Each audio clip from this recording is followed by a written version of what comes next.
Hi hello நாங்கள் தான் உங்கள் கருப்படி பாய்ஸ். நம்ம இப்போ எங்கே வந்திருக்கோம் பார்த்தீங்கன்னா, அர்ஜுனை காத்தா ஐயனார் கோவிலுக்கு வந்திருக்கோம். இந்த கோவில் பார்த்தீங்கன்னா ரொம்ப பீஸ்ஃபுல்லாக இருக்கும்.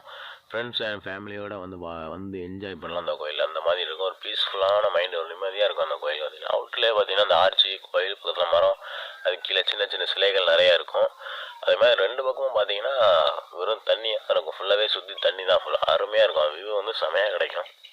அந்த தண்ணியில் பார்த்தீங்கன்னா ஃபுல்லாகவே தேயிலை மீன், கேஷ் ஃபிஷ்ஷுங்கன்னு சொல்ல தான் இருக்கும். அதுமாதிரி கோயிலுக்குள்ளே பார்த்தீங்கன்னா ஒவ்வொரு சாமிக்கும் தனித்தனி சிலைகள் வச்சுருப்பாங்க. சின்ன நந்தியாக இருந்தாலும் சரி, நாகம்மா சாமியாக இருந்தாலும் சரி, ஒவ்வொரு சாமிக்குமே தனித்தனி சிலைகள் இருக்கும்.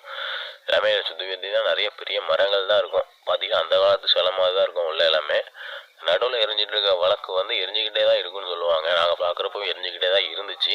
நாங்கள் போன டைம் வந்து நட க்ளோஸ் இருந்துச்சு. நான் சாயந்தரம் தான் ஈவினிங் 4 மணிக்கு மேலே நடத்திருப்பாங்க. எல்லாருமே வெயிட் பண்ணிட்டு இருந்தாங்க. அங்கே சொன்ன மாதிரி சுற்றி பாருங்கள், நல்ல வியூ அருமையாக இருக்கும். ஃபேமிலி அண்ட் ஃப்ரெண்ட்ஸ் வந்து நாங்கள் போகும்போது நிறைய பேர் இருந்தாங்க, என்ஜாய் பண்ணிட்டு தான் இருந்தாங்க. சுற்றி உள்ள வியூ காட்டுறேன் பாருங்கள் உங்களுக்கு எப்படி இருக்குன்னு.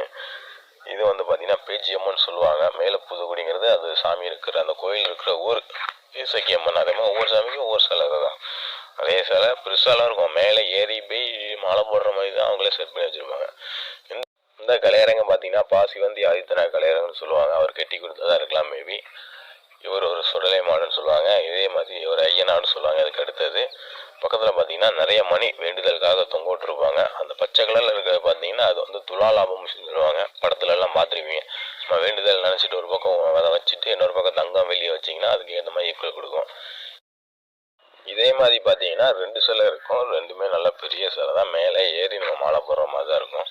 இது வந்து அந்த கோயிலுடைய அலுவலகம். இதோட அந்த வீடியோ முடிச்சுக்கிறேன். நீங்கள் எங்கள் ஊருக்கு வந்தீங்கன்னா கண்டிப்பாக அந்த கோயில் வந்து பாருங்கள். உங்களுக்கு ரொம்ப பிடிக்கும். வீடியோ பிடிச்சிருந்தா லைக் பண்ணுங்கள், சப்ஸ்கிரைப் பண்ணுங்கள், கமெண்ட் பண்ணுங்கள், ஷேர் பண்ணுங்கள்.